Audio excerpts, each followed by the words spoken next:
Last Friday, millions of Internet users across the US found themselves unable to access a long list of websites as a distributed denial of service (DOS) attack took those websites offline.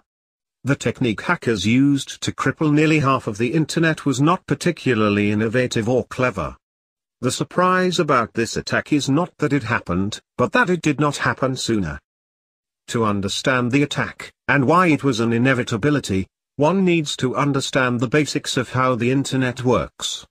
When a user visits a website, he types the name of the URL, Uniform Resource Locator, into his browser.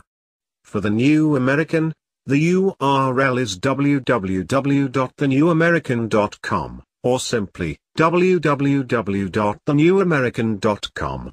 That tells the browser to reach out to one or more of the various DNS, domain name system, servers responsible for converting the IPv4 or IPv6 address of the website the user wishes to visit. For the New American, the IP address is 69.167.176.82. DNS servers are something like phone books for the Internet. One of the largest DNS service providers is DIN. On Friday, hackers took control of a range of Internet-connected devices, sometimes called the Internet of Things or IoT, and used those devices to launch a DOS attack on DIN.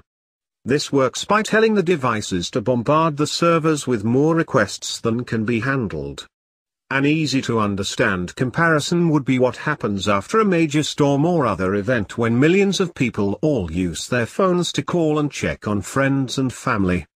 Once the phone systems are overloaded, everyone gets the tritone recording which tells them the lines are unavailable and to try your call again later.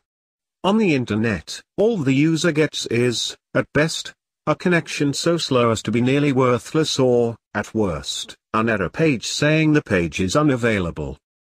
DOS attacks are not new. This type of attack has been around for a while, and is a variation of an older attack known as DOS, denial of service, in which a group of people would plan to take a particular site offline by visiting the site and refreshing their browsers as quickly as possible. Tools were developed to make the attacks more efficient. Low-orbit ion cannon is one of the most famous, by refreshing the page more quickly than is humanly possible. The distributed denial of service, DOS, attack simply takes it to the next level by using hundreds, thousands, or, in this case, millions of computers to do the refreshing. The IoT makes it relatively simple for a hacker to build a botnet, a network of bots, computers which have been hijacked to do the hacker's bidding, to carry out massive DOS attacks. In fact, as more and more people buy into the IoT without much thought to the implications, and as the companies manufacturing IoT devices give little to no thought to the security nightmares their devices can unleash, the threat only grows. Users give little thought to the fact that their fancy new smartwatch, smart TV, or IP camera is, in fact, a computer which is able to connect to the Internet and can be hacked. Manufacturers simply do not make those devices secure enough, either because they take the shortest path to get their product to market or because they plan to harvest data about the users for the purpose of marketing and advertising. In fact, in this DOS attack, it was the lack of anything resembling reasonable security measures that made the work of the hackers so easy. Bloomberg reported Monday that a Chinese security camera maker said its products were used to launch a cyber attack that severed Internet access for millions of users, highlighting the threat posed by the global proliferation of connected devices. Hackers took over a large number of closed-circuit TV, CCTV, cameras manufactured by Hangzhou Xungmai Technology with a malware program called Mirai and pointed their web traffic toward DIN, overloading the servers and bringing a large portion of the Internet to its knees. How did the hackers gain control over the cameras? Simple. Most users never changed the default username and password on the devices they purchase, similar to the same problem with most home Internet routers, and Xungmai publishes those usernames and passwords on the Internet. This perfect tech storm was a disaster waiting to happen. Hackers simply looked up the list of usernames and passwords and then hacked tens of millions of devices using those lists. That was the hardest part of this attack, and it was easy and wildly successful.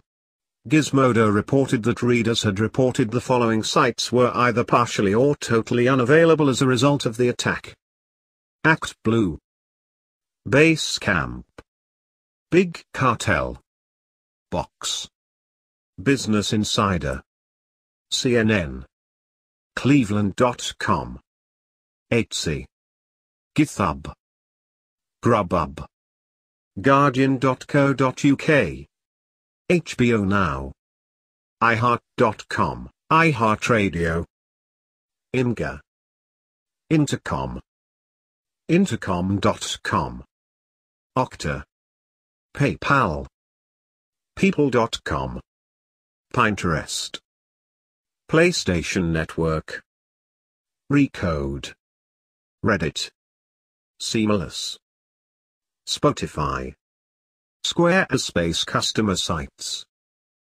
Starbucks rewards, gift cards, Storify.com, The Verge, Twilio, Twitter, AirBandDictionary.com, LOL, Weebly, Wired.com, Wix customer sites, Yammer, Yelp, Zendesk.com, Zoho CRM, Credit Karma, Eventbrite, Netflix, NHL.com, Fox News, Discs, Shopify, SoundCloud, Atom.io, Ancestry.com, Constant Contact, Indeed.com, New York Times, Weather.com,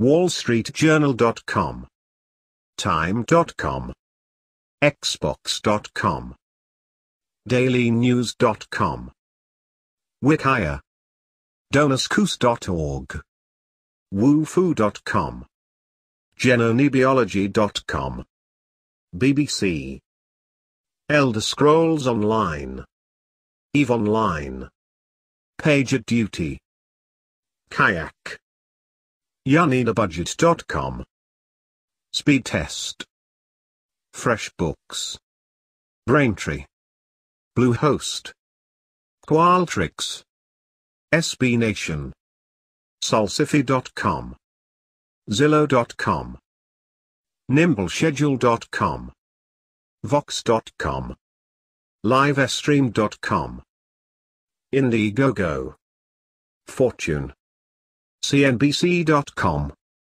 FT.com, SurveyMonkey, Paragon Game, RuneScape.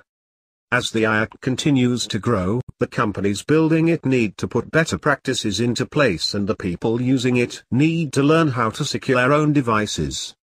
Otherwise, expect to see more attacks like this, and each attack will likely dwarf all others.